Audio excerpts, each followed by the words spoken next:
Então, quando você realmente quer viver isso, né, no atendimento particular, quando você quer construir o atendimento particular, você precisa ter essa mentalidade de dono, né? E a gente vai falar basicamente bastante disso hoje. O que é essa mentalidade de dono, Arthur? E tem algum exemplo aí que tu possa dar pra gente sobre isso? A mentalidade de dono, né, a mentalidade empreendedora, tem todo um conjunto de atributos que a gente vai discutir aqui, alguns pontos, alguns tópicos, e fazer essa diferenciação entre a mentalidade de dono e a mentalidade de empregado. A gente tem até um dos nossos alunos, né, que ele fala bastante isso, que para ele, um dos pontos altos, assim, das grandes transformações que o CVM, né, que é o nosso curso, levou para a vida dele foi justamente essa mudança de chave, dessa mudança de mentalidade exclusivamente operacional, onde ele só quer vender a força de trabalho dele, onde ele só quer ou emprestar ali, né, para um sistema que foi criado por um terceiro, né, um plano de saúde, um serviço público, enfim, onde ele vai lá, vende a força de trabalho dele, depois leva essa força de trabalho embora. Então, ele saiu dessa visão para uma visão mais empreendedora, para uma visão onde ele assume a capacidade de desenvolver os sistemas que ele vai vender a própria força de trabalho. Então, ele diz, sair da mentalidade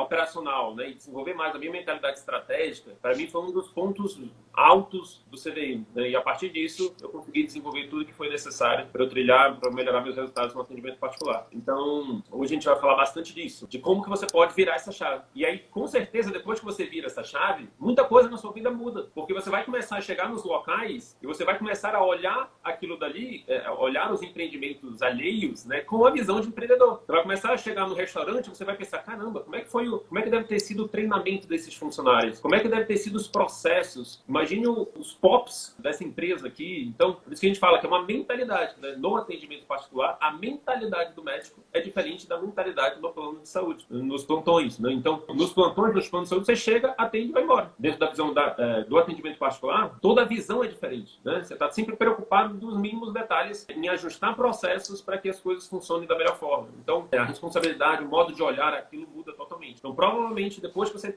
tiver acesso a todos os nossos conteúdos, passar ali por toda a rota, todo o passo a passo que a gente tem, que a gente traz, a forma de enxergar a vida, enfim, o seu dia a dia, seu contato com outras pessoas jurídicas por aí vai mudar, né? Porque você vai estar sempre tentando analisar e tentando trazer aquilo de bom, né? Fazer análises boas, né? Fazer reflexões boas sobre aquilo que você está vendo. Forma de encantamento, então, formas de fidelização de clientes, você vai estar sempre vendo como que os outros fazem a captação, o encantamento e a fidelização de clientes. E aí, às vezes, você vai pegando ideias de cada uma dessas outras experiências que você vai tendo contato. É isso. Cara, eu lembrei agora de um exemplo de uma farmácia aqui. Eu fui numa farmácia há um tempo atrás aqui, não vou fazer aqui marketing gratuito para ela não, porque... Mas enfim, eu gostei muito do atendimento. Tudo bem organizadinho, sabe? Você via ali que tinha um padrão, que você chega, aí você tem ali uma senha, a pessoa chama pelo seu nome, depois a pessoa segue ali todo um padrão de atendimento, o que ela pergunta. Você vê que tem um padrão, né? E que esse padrão não é um padrão qualquer, é um padrão que está ali realmente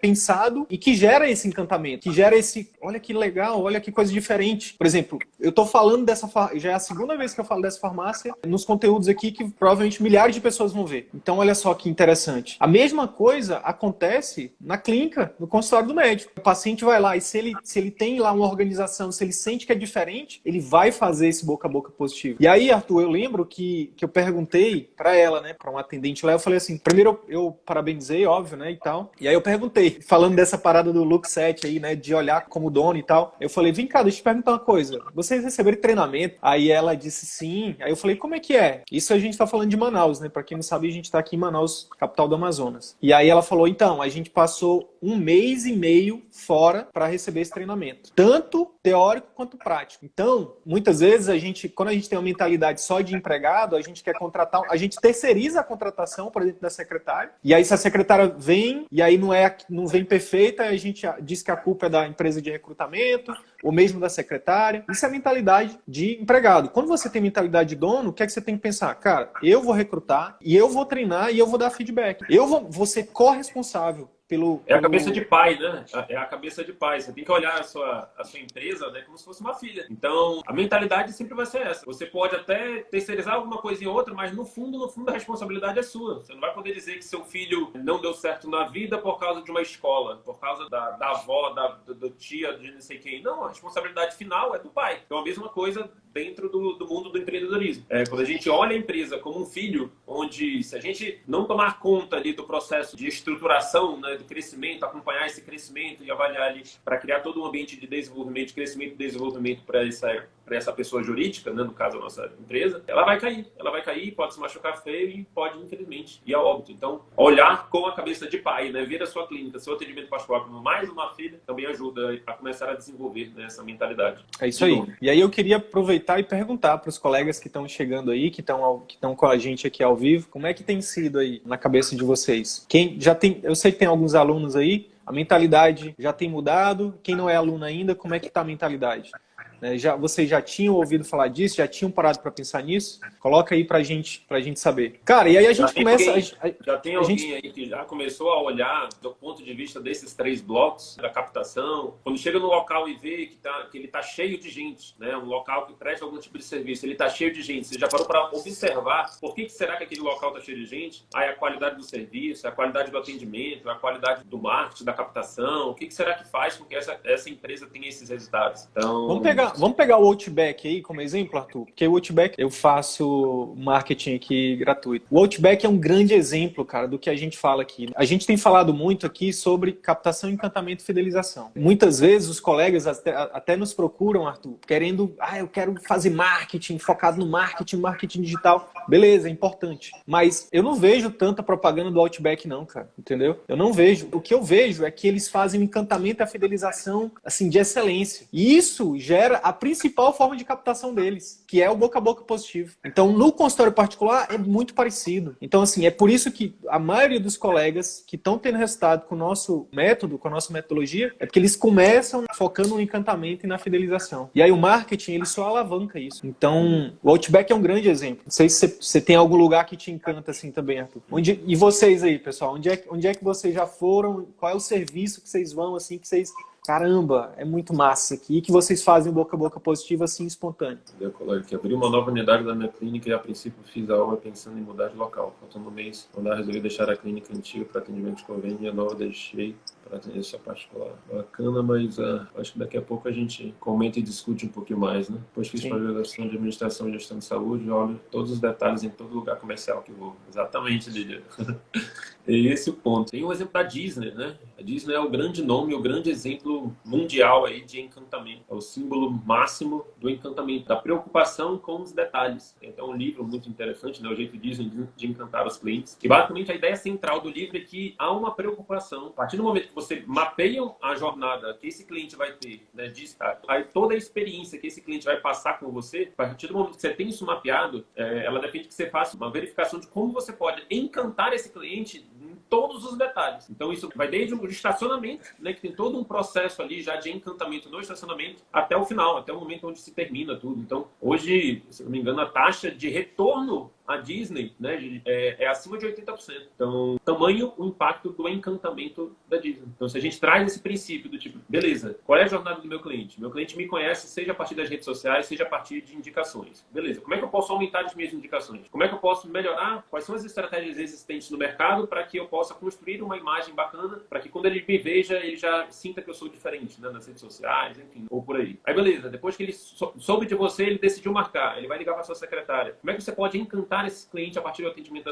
da sua secretária? Como é que você pode encantar esse cliente no pós-atendimento da sua secretária? Digamos que ela desligou o telefone. Será que não tem algum processo que você pode começar a instituir para que ela já mande alguma coisinha para esse paciente, já agradeça, já de alguma forma reconheça a preferência dele? E aí, quando esse paciente chega na sua clínica, como é que você pode encantá-lo? Como é que você pode estruturar a sua clínica para superar as expectativas dele? Como é que você pode treinar a sua equipe como um todo para oferecer o melhor tipo de atendimento? Como é que você pode estruturar a sua consulta, o pós-consulta? Então, uma vez mapeado toda a jornada do cliente, e uma vez que você começa a pensar, né, ao longo de toda essa jornada, metodologias, formas, processos de surpreender esse paciente, você está no caminho Disney ali de fidelização do paciente. Show de bola, show de bola. Fala aí, Valdemir, tudo bem, cara? Parabéns aí pela evolução, viu? Que bom, cara, que você está tendo resultado aí com os nossos conteúdos. A gente espera você numa próxima turma do CVM, hein? Arthur, então vamos lá. Vamos falar então dos pré-requisitos. A gente começou a falar então dos atributos, na verdade, dentro dessa mentalidade aí de dono, da mentalidade empreendedora, né? Um dos primeiros é a autorresponsabilidade, não é isso? A gente vai falar aqui sempre do paralelo, né? Tem a mentalidade de empregado e a mentalidade de dono. Ou a gente pode até falar, né? Mentalidade do médico de plano de saúde, mentalidade do médico que trabalha para terceiros, né? E mentalidade do médico de atendimento particular, beleza? Então, dentro da mentalidade do médico de plano de saúde, de plantões, enfim, é a mentalidade terceirizadora de culpa, é a mentalidade vitimizadora, uma mentalidade de vítima, né? A mentalidade de reclamação, né? A gente vai já especificar isso. Dentro da mentalidade do atendimento particular, você tem uma mentalidade autorresponsável. O que isso quer dizer, Sidney? Dizer o seguinte, cara, na medicina, é muito fácil a gente reclamar. É muito comum e é muito fácil. Porque a gente reclama com razão. A gente não tem, na maioria das vezes, a gente não tem condições, não tem autonomia, a gente acaba ficando realmente com as mãos atadas. Então, reclamar é muito fácil. Só que o que acontece é o seguinte, a gente reclamar não resolve, cara. A gente teve aí reviravoltas no Brasil, teve um programa mais médico, teve manifestações, não sei o quê. No final das contas, o que mudou? Não mudou muita coisa. Se você sempre ficar reclamando e trabalhando para os outros, não vai mudar. Agora, se você começa, o grande lance é, quando você começa, não tem problema também trabalhar para os outros, não. Desde que você se sinta valorizado, que você se sinta bem. Agora, o que a gente realmente defende é que você crie sua própria marca, né? Que você crie o seu próprio ativo, né? Que você seja o dono do seu sistema. Trabalhar para o plano, para o SUS ou para qualquer outro lugar é trabalhar para outros sistemas. Você pode criar o seu sistema. Então, quando a gente, pegando um exemplo aqui, ó, quando a gente trabalha para os outros, e aí a gente tem uma secretária e ela não atende bem nosso paciente, a gente perde cliente ali por conta dela, a gente reclama dela. No particular, a gente não pode reclamar, porque é a gente que contrata, né? É a gente que faz a seleção, é a gente que treina, é a gente que deve dar feedback. E, no particular, se você... Né, a gente tem todo um arsenal de técnicas que a gente fala sobre secretária, mas, por exemplo, se chegar em determinado ponto e você não tiver funcionando, você pode demitir. Então, não dá para ficar reclamando. No particular, se você vier com essa mentalidade só de reclamar, e não assumir a responsabilidade, a tendência é não funcionar. É isso que eu ia falar. A terceirização de culpa no atendimento particular não funciona. Não tem como você dizer que, eu tô perdendo cliente aqui por causa da minha secretária. Beleza, mas quem foi que botou a secretária lá? Tem alguém te obrigando a ter essa secretária lá? Não, no atendimento particular, você é o grande responsável pelo sistema que você cria, né? Então, se você viu que alguma coisa não está acontecendo do jeito que você quer, beleza, você tem que tomar a decisão de mudar. Enquanto que, quando você trabalha no outro sistema, tradicionalmente o que a gente faz é reclamar do sistema. Então, basicamente, quando a gente vê uma situação negativa, assim, né, a gente tem algumas opções, né? Quando a gente está trabalhando com os outros. A gente ou muda o sistema, e isso raramente é possível, ter um poder de influência sobre o sistema ao ponto de deixá-lo exatamente do jeito que você gostaria de trabalhar. Uma outra possibilidade é mudar você começar a se adaptar ali para que você consiga trabalhar da forma como o sistema exige. Você pode mudar de emprego totalmente, né? E é isso que a gente defende, mudar, que você se direcione, em vez de tentar mudar e se adaptar ao local, você mudar mesmo de emprego, de caminho. E a quarta opção é sofrer. É de fato aceitar que você está disposto a aceitar aquilo porque você não tem ali a pretensão de tomar um caminho diferente, de assumir a responsabilidade para criar o seu próprio sistema para que você construa um universo diferente. Então, todo mundo tem escolhas. Então, o que a gente defende, que a gente quer trazer aqui é que dentro do atendimento particular, um dos grandes pré-requisitos é que você entenda que basicamente o sucesso ou o fracasso no atendimento particular vai depender das suas ações. Basicamente, isso é o bonito da coisa, porque você tem controle. É muito,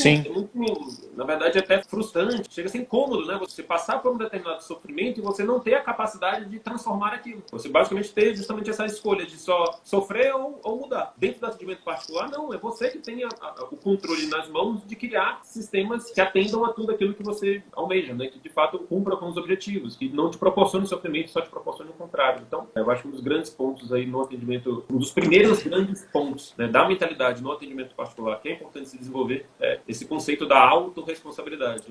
De seja o que quer que aconteça, você assumir que você é o grande responsável pelo sucesso daquele empreendimento. Arthur, mas aí o que acontece? As pessoas até concordam com isso, né? Acho que cada vez mais vai ter mais colegas médicos concordando que, cara, o atendimento particular é o único lugar que você vai ter autonomia, que você vai ter liberdade, que você vai poder atender o paciente do seu jeito, que você vai poder cobrar um valor justo. Eu acho que isso aí é unanimidade. Só que, aí o que acontece? Acontece que na hora de ir para o particular, existe uma série de medos. Existe uma série de medos, cara, que, pô, e se não der certo? E se falhar? E se eu abrir minha clínica, eu fizer a inauguração e todo mundo vê lá que eu postei no Instagram, que eu fiz a inauguração e se não der certo? E se eu não tiver pacientes, cara? E eu vou conseguir ter o retorno? Enfim, tem uma série de medos. Na verdade, é a cultura do medo, né, cara? É uma cultura de medo. E a gente tem certeza que muito desse medo está relacionado com o fato da gente não não ser exposto a isso, cara. A maioria, a gente tem aluno de quantos anos, cara? 50, né? Sei lá, não lembro qual é a maior idade, mas alunos ali de 50 e poucos anos, que nunca tiveram acesso a um conhecimento estruturado sobre gestão, sobre marketing, sobre vendas, sobre comunicação. Então, o medo, ele está muito relacionado com o desconhecido. Quando a gente desconhece, a gente tem medo. Você pega alguém que faz ponte aérea Rio-São Paulo toda semana, pergunta se tem medo de avião. Duvido. Agora pega um caboclo do interior de qualquer lugar. Perguntei, já andou de avião? Tá doido, macho. Deus me livre. Vou de jegue mesmo. Então, o medo está muito relacionado com o desconhecimento. Agora, quando você tem ali um norte, quando você tem um caminho, quando você tem apoio, quando você tem um grupo, aí tudo muda, né, cara? Eu acho que outro ponto também que influencia aí no medo é o ponto da vergonha, né? Do orgulho, da preocupação com o julgamento alheio. Eu lembro que depois que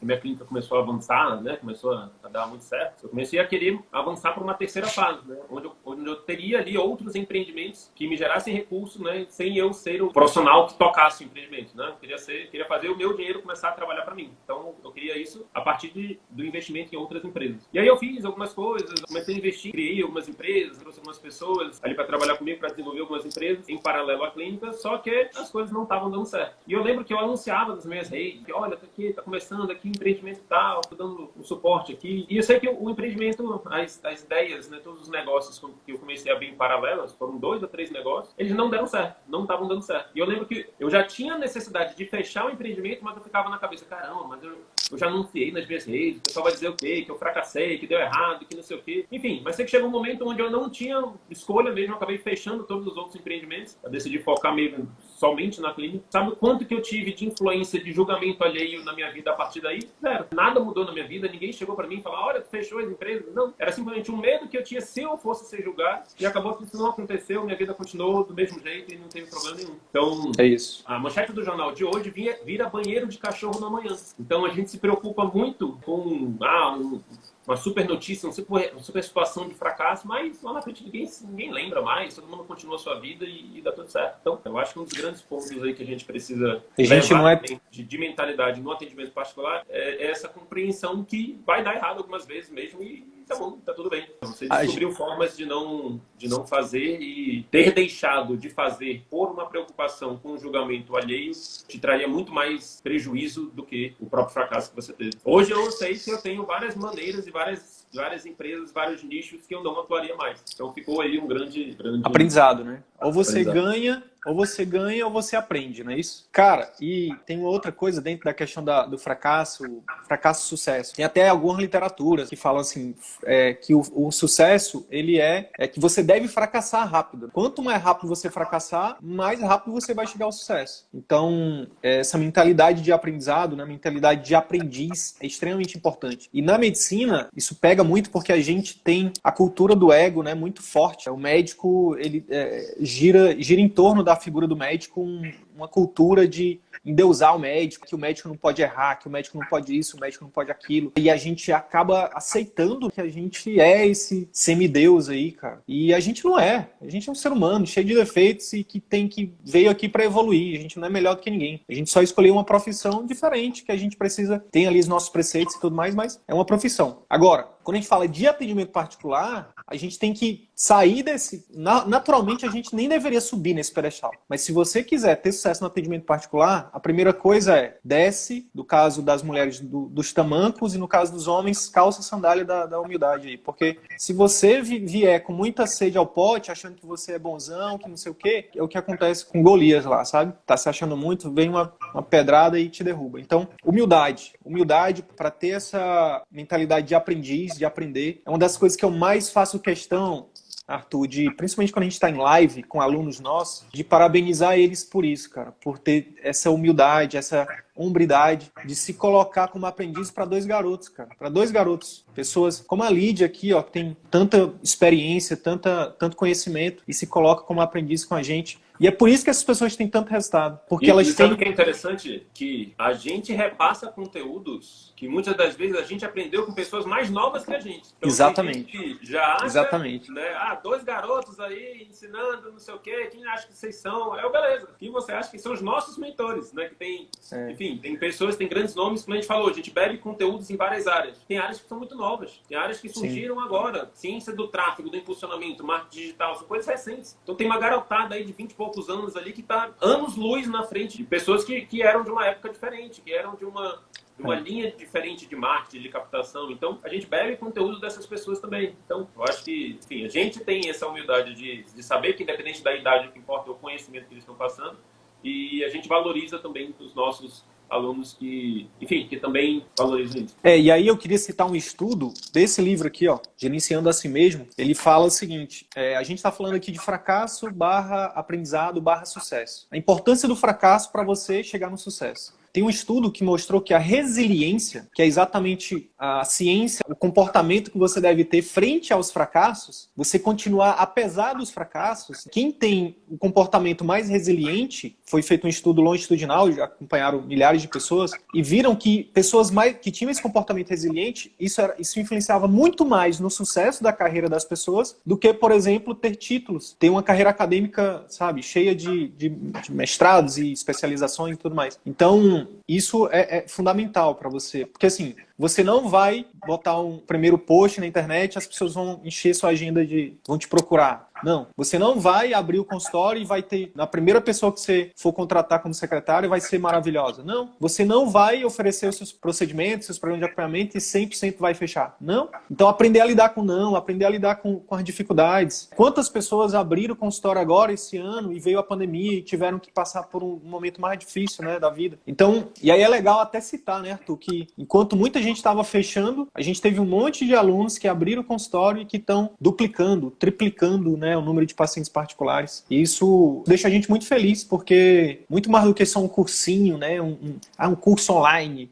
Não, a gente tem ajudado a colegas a realmente manter o sustento, né, do lar. Então, é algo muito maior do que até a gente imagina. Então, beleza. Fracasso vezes aprendizado, isso é importante. Você vai aprender, tem que aprender a lidar com o erro, tem que aprender a lidar com o julgamento alheio, aprender a lidar com a crítica, faz parte. O Flávio Augusto, que é um dos nossos mentores, não tem um pouquinho mais de idade que a gente, mas ele fala o seguinte, que no início, quando você tem a coragem de fazer diferente, a maioria vai fazer chacota, vai falar que você tá louco, não sei o quê. E aí ele fala o seguinte, para você não ligar para elas, só segue fazendo o teu trabalho, faz o que você acredita que tem que ser feito. Lá na frente, quando você tiver resultados, vão ser as mesmas pessoas que vão bater no teu ombro e vai dizer, olha, parabéns, sempre acreditei em você. Então, no final das contas, a gente tem que parar de se importar com o que as pessoas falam e focar no que realmente importa pra gente. O que eu queria falar aqui, que não dá pra deixar de falar, Arthur, é o seguinte, a gente não é tão importante quanto a gente acha que é, cara. Eu não sei, será que eu publico esse vídeo? Será que eu digo que eu vou abrir meu consultório? Será que eu... Será? Sabe? Tipo, as pessoas têm os problemas delas, sabe? Tipo, você não é tão importante assim, né? Então, sei lá. E aí eu sempre gosto de indicar livros, né? Um livro que mudou minha vida em relação a isso é A Coragem de Não Agradar. Muito massa, recomendo. Beleza? Qual outro atributo aí, Arthur? Beleza, então a gente já falou que dentro da mentalidade de plano de saúde, geralmente a gente tem aquela mentalidade mais terceirizadora de culpa, a gente tem aquela mentalidade mais vitimizadora, né? Tudo é culpa do sistema, o ambiente de trabalho, enfim. A gente tem essa mentalidade de medo do fracasso e medo do julgamento alheio. E dentro da mentalidade do atendimento particular, a gente assume a gente tem autorresponsabilidade, a gente tem essa mentalidade que tudo vai ser um aprendizado. E agora a gente introduz mais um conceito, a gente quer trazer aqui a discussão entre conveniência e comprometimento. Então, dentro do mundo dos atendimentos por plano de saúde, é um caminho, se você for parar para pensar, muito mais conveniente. E existem vários caminhos na vida que são muito mais convenientes. Se a gente for parar para pensar, isso é um discurso que eu faço muito aqui na clínica, né? Eu trabalho com mudança de hábitos, com emagrecimento, e eu sempre falo que você ter decisões fáceis vai te dar uma vida difícil. Então,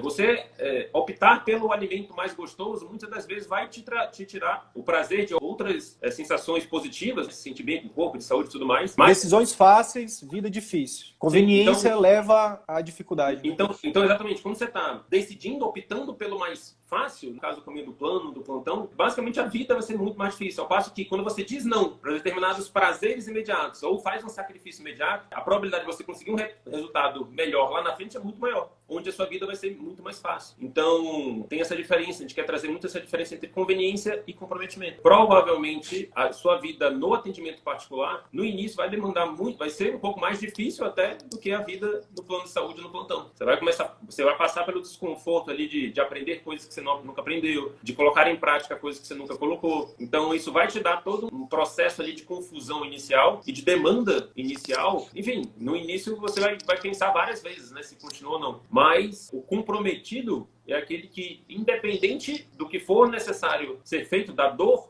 do processo, ele está focado naquilo que vai vir no final. A dor fica, né? Mas o sucesso no atendimento particular, a sensação de liberdade, a dor passa, mas a sensação de liberdade, a melhoria de qualidade de vida, o retorno financeiro do atendimento particular estruturado fica. Então, quando a gente tem em mente essa diferença, conveniência e comprometimento, isso cara, é uma chave também. Eu lembrei de um aluno nosso, um aluno que a gente tem um carinho muito grande, que ele é da turma 3, entraram em janeiro, fevereiro, a gente acompanha ele um pouco mais de perto. Cara, eu vi mais ou menos de perto o quanto ele se dedicou nesses meses, né, enfrentando pandemia e tudo mais. Essa semana a gente soube, né, ele entrou em contato com a gente, falando das conquistas dele, de como a vida dele tem melhorado e tudo mais.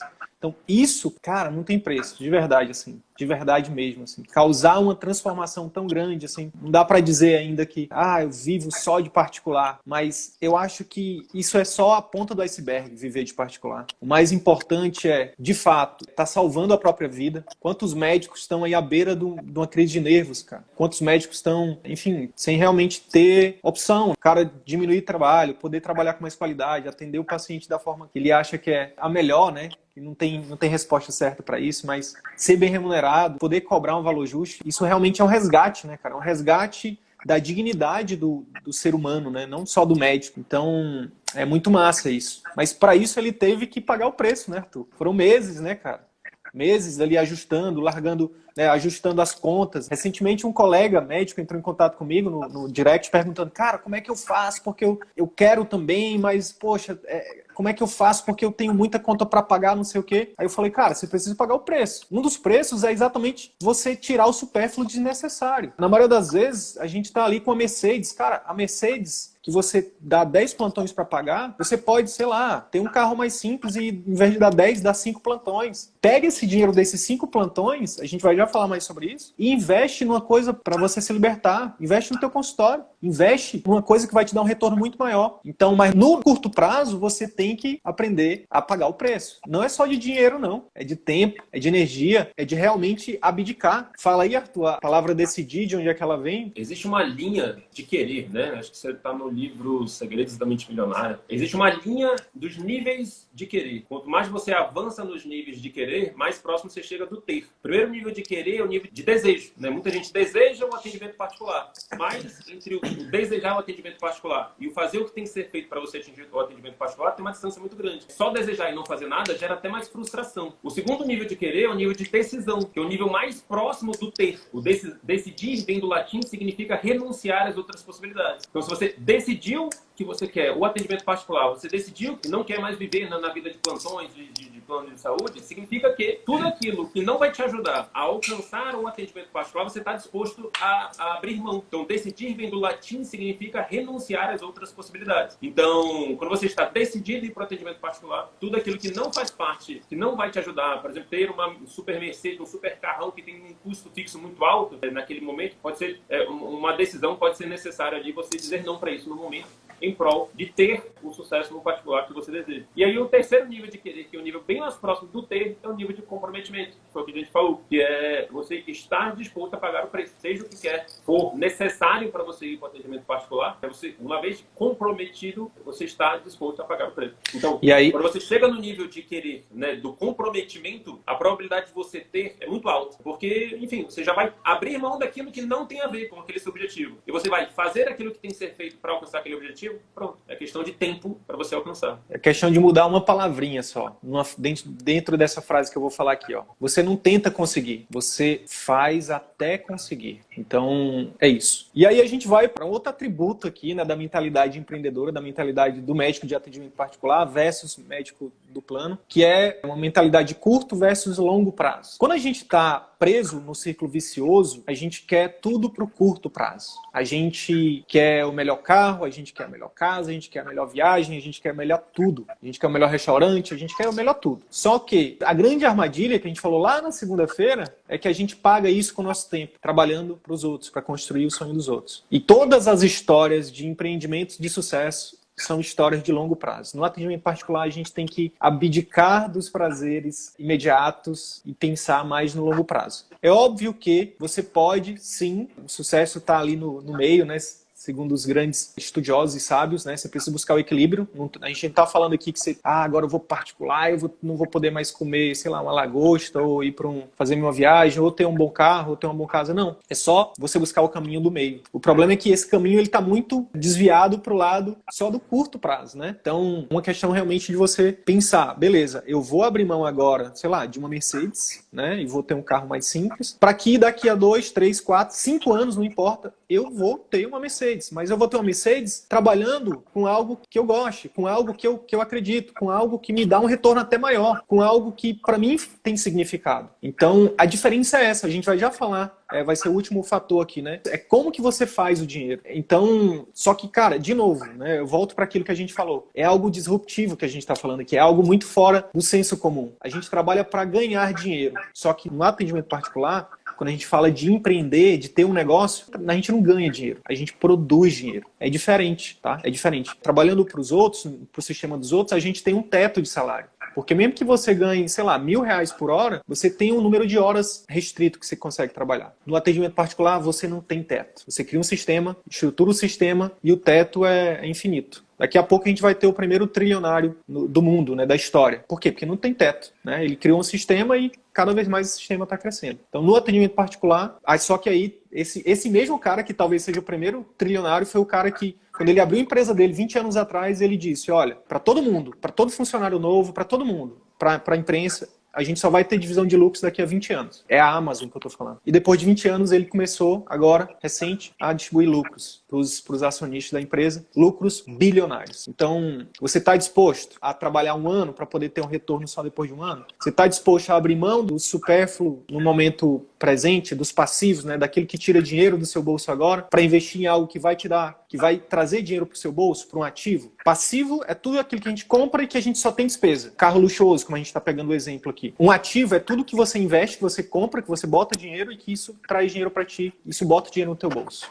Então, aquele mesmo carro que você compra, sei lá, aquela Mercedes lá que a gente falou, se você bota ela, transformar ela no Uber Black, isso vira um ativo para você, se ela botar dinheiro no seu bolso. Agora, se só tira dinheiro do seu bolso, é um passivo. O grande erro, uma grande armadilha, de novo, falando da armadilha, é que a gente investe mais em passivos do que em ativos. E a gente se torna refém do sistema. Quando a gente cria ativos, seja o nosso atendimento particular, seja investir o nosso dinheiro em aplicações, em boi, em terrenos, enfim. Aí eu não vou dar uma aula de investimentos aqui. Tem muita gente que sabe falar disso com muito mais propriedade que eu. Mas a questão é, quando a gente fala de investimento, quando a gente fala de criar ativos para que a gente realmente tenha a nossa liberdade financeira, a gente tem que pensar no longo prazo, médio e longo prazo. Então você tem que estar disposto, você tem que estar comprometido e pensar no médio e longo prazo. Aí o que acontece? Quando a gente vai olhar as histórias, principalmente, por exemplo, o Arthur falou de alguns mentores nossos que são mais jovens que a gente e que estão tendo resultados muito maiores. O que essas pessoas fizeram? Foi isso que eu vi no Arthur.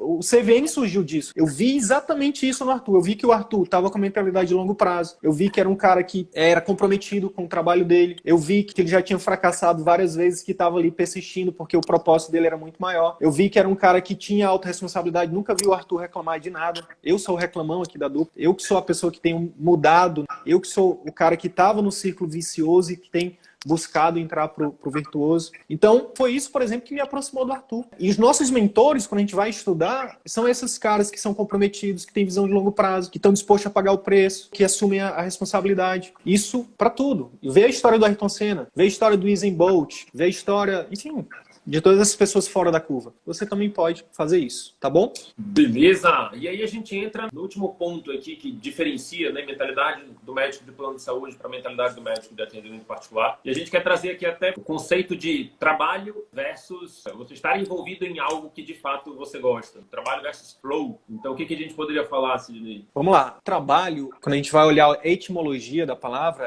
ela vem, na verdade, de tripalho, que, segundo alguns estudiosos aí, era um instrumento de tortura, né? Então, até hoje, muita gente vê o trabalho como algo ruim. E a gente defende que não necessariamente precisa ser assim. A mentalidade de empregado ou de trabalhar para os outros, né, de plano de saúde, quer que seja, é esse tipo de mentalidade. É a mentalidade do sextou, entendeu? Sextou, uhul! Não vou ter que trabalhar mais, agora só na segunda. Aí quando é no domingo, tem aquela depressão, né? A depressão da síndrome do Fantástico, da vinheta do Fantástico. É fantástico. E aí tu não sabe por que tu tá se sentindo horrível, sabe? Por quê? Porque no outro dia tu volta pro tripalho, pro trabalho. Estudos mostram que 80% dos brasileiros estão insatisfeitos no seu local de trabalho. Quando a gente tem alguns estudos só da parte do médico, esses dados não se afastam muito não. Não vou lembrar exatamente quanto é esse dado, mas é 60%, 70% dos médicos, de pesquisas já feitas com médicos, mostram que os médicos estão insatisfeitos nos seus locais de trabalho. Por quê? Ora, por tudo que a gente falou essa semana. Falta de autonomia, falta de condições de trabalho, falta de valorização. No final das contas, você se sente frustrado por não conseguir dar o melhor para o seu paciente. Então, o trabalho, né, culturalmente, ele é associado a algo que a gente não gosta. Só que no atendimento particular, quando a gente fala de empreender, você tem a possibilidade única de mudar isso. Você pode até chamar de trabalho, não importa. A questão é que você vai fazer algo que te dá prazer. É aquela frase... monetizar a sua paixão, né? Você vai monetizar a sua paixão. Tem uma história que eu sempre, quando eu falo disso, eu lembro. Quando a gente está na faculdade, terminando a faculdade, a gente faz aquela contagem regressiva, né? Os últimos 100 dias. Então, os últimos 100 dias a gente faz aquela contagem regressiva. E assim, eu acompanhei aí muitas turmas se formando, né? Na Federal do Amazonas aqui. E era muito comum, assim, na rede social, os alunos, um monte de aluno, aquele monte de aluno fazendo a contagem regressiva e aquela alegria, eu vou me formar e tal, não sei o quê, eu quero trabalhar, quero ser médico finalmente e tal. E aí um mês depois, na mesma rede social que tava lá comemorando, tava lá o médico dizendo de plantão, botando assim, de plantão, acaba plantão, ai, não aguento mais, sabe? Por quê? Porque não é aquilo que a pessoa quer fazer para a vida dela, não é aquilo que faz ela entrar no flow. O que é flow? Flow, traduzindo em português, significa estado de fluxo. Aí é um outro livro de um outro autor, que o Arthur sabe o nome, é o Mihaly. Mas é um cara que ele fala o seguinte, ele fala que o estado de fluxo, ou estado de flow, acompanha isso aqui que é importante, assim. É quando você... É um momento raro na vida da maioria dos 80% que trabalham com coisas que não gostam, porque é um momento em que você está fazendo algo que você faria de graça, que você não vê o tempo passar, que você não tem fome, que você não tem sede, que você sente uma energia muito grande, assim, que você se realiza, você está feliz. Só por estar, que nem diria o professor Clóvis de Barros, né, filho? A felicidade autêntica, né, de você realmente estar fazendo aquilo que realmente faz seu coração cantar, o seu olho brilhar, a chama do fogo arder, enfim. Clóvis de Barros, filho, inclusive, tem um vídeo dele que é muito legal, que ele fala disso, de quando ele entrou a primeira vez no estado de flow, que foi quando ele foi fazer um seminário ainda na escola. Então, e aí ele, caramba, é isso que eu quero fazer pro resto da minha vida. Então, é isso que explica, por exemplo, pessoal, sei lá, pessoas milionárias ou pessoas ricas, não importa, com depressão, pessoas muito bem-sucedidas, executivos, né, enfim, que estão ali fazendo coisas que elas não fazem ela entrar no flow, não trazem alegria autêntica. Elas estão ali, me perdoem pela comparação, mas se prostituindo, né? Trabalhando só pelo dinheiro. Eu já me senti assim. Eu me senti assim, na verdade, a maior parte da minha carreira médica eu me senti assim. Por quê? Porque, na verdade, eu acho não, tenho certeza cada vez mais, né? Porque a gente está sempre em construção, mas é porque minha identificação maior é com educação. Eu gosto mais de estar aqui, por exemplo, na sexta-noite, para mim, tô feliz, né? Eu saio daqui alimentado. Toda live que eu faço, todo contato com o aluno que eu tenho, todo contato onde eu posso compartilhar uma experiência, um conhecimento para ajudar uma pessoa, um interlocutor meu, a ser uma pessoa melhor, isso me alimenta. Então, isso eu via muito nas consultas, Arthur. Cara, eu passava mais tempo na parte da orientação do que na parte da consulta técnica em si. Então, e aí eu pensava, E aí, inclusive, por conta disso, eu chegava nesse ponto. Eu acho que eu poderia ajudar mais as pessoas se eu estruturasse conhecimentos e disseminasse isso de forma mais, em escala, maior, né? No consultório, eu acho que eu estava sendo desperdiçado ali. Enfim, então, o Murilo Gun, que é um cara da nossa idade também, né? Um dos nossos mentores, ele fala que teve algum problema no RH do universo. inverso, né? Porque a maioria das pessoas estão trabalhando com coisas que não gostam para tentar agradar pessoas que elas nem conhecem. Enfim, isso, cara, isso na medicina comprar acontece coisas que elas não precisam. para comprar coisas que elas não precisam. E na medicina, na minha opinião, isso é exacerbado, né? A gente criou essa cultura de ter que ter um padrão de vida extremamente elevado, muitas vezes para agradar os outros ou para manter um status ali.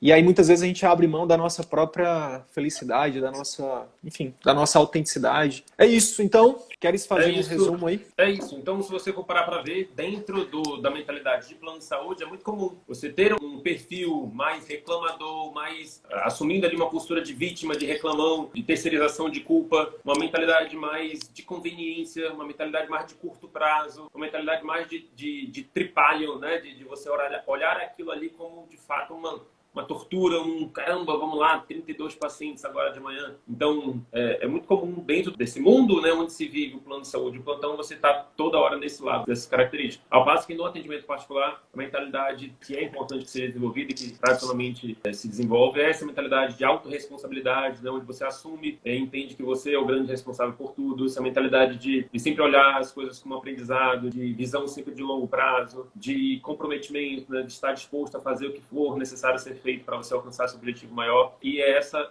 mentalidade de você estar de fato trabalhando em alguma coisa que você gosta, alguma coisa sua, né? Alguma coisa que você construiu e alguma coisa que você se sente feliz fazendo. Então, é isso. É isso. Em resumo, é isso, né? A gente espera que com esse conteúdo de hoje, por mais que você tenha identificado algum tipo de aspecto do ponto de vista da mentalidade de plano de saúde, de plantão, você possa avaliar, refletir se não é possível você virar uma chavezinha ali e pelo menos começar a pensar, a funcionar com uma mentalidade de dono, de pai do negócio, de responsável pelo negócio. É isso.